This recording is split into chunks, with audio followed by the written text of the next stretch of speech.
நல்லது.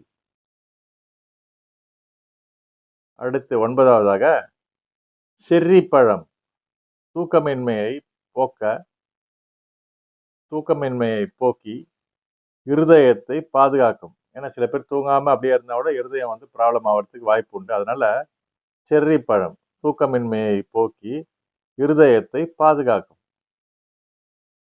அடுத்து 10வதாக ஆரஞ்சு பழச்சாறு நோய்கள் வராமல் தடுத்து சுவாசத்தை சுகமாக்கி இருதயத்தை பாதுகாக்கும்.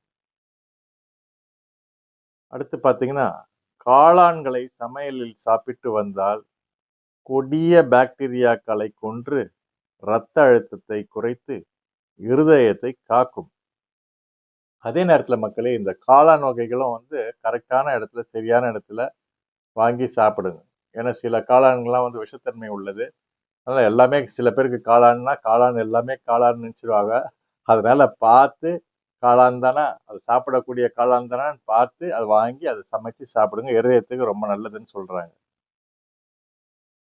அடுத்து பார்த்தீங்கன்னா, இருதய நோய், இரத்த அழுத்தம் உள்ளவர்களுக்கு தேன் மற்றும் பப்பாளி பழம் மிகவும் சிறந்த மருந்தாகிறது. தவிர மனிதனின் ஞாபக சக்தியும் தேன் அருமருந்தாகிறது. பாருங்க, தேனு, பப்பாளி.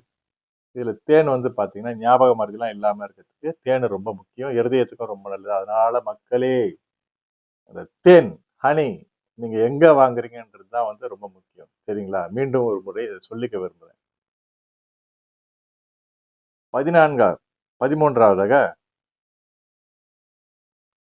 நெடுநாட்கள் பயன்படுத்தாமல் இருக்கும் எண்ணெயையும்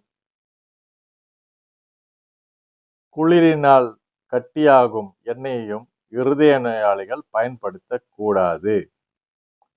இதுல ஒரு முக்கியமா ஒண்ணு நான் சொல்லிக்க விரும்புறேன். இதுல வந்து யார் வியாபாரத்தையும் கெடுக்கிறதுக்காக இதை நான் சொல்லல.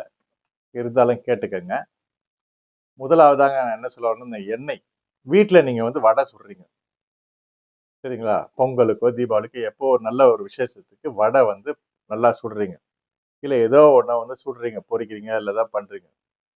ஒரு 1/2 கிலோ எண்ணெய் யூஸ் பண்றீங்க, இல்ல 1/4 கிலோ எண்ணெயை யூஸ் பண்ணீங்க. ஒரு 100 மில்லியோ, 200 மில்லியோ வந்து மிச்சம் மீந்துரும்.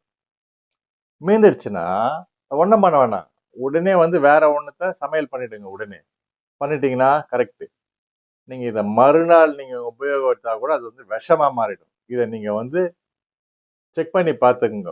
கூகுள்லயோ இல்ல எதுலயோ போயிட்டு ஓல்ட் ஆயில் பழைய எண்ணெய் என்ன ஆகுது உடம்புக்குன்னு சொல்லிட்டு. அதனால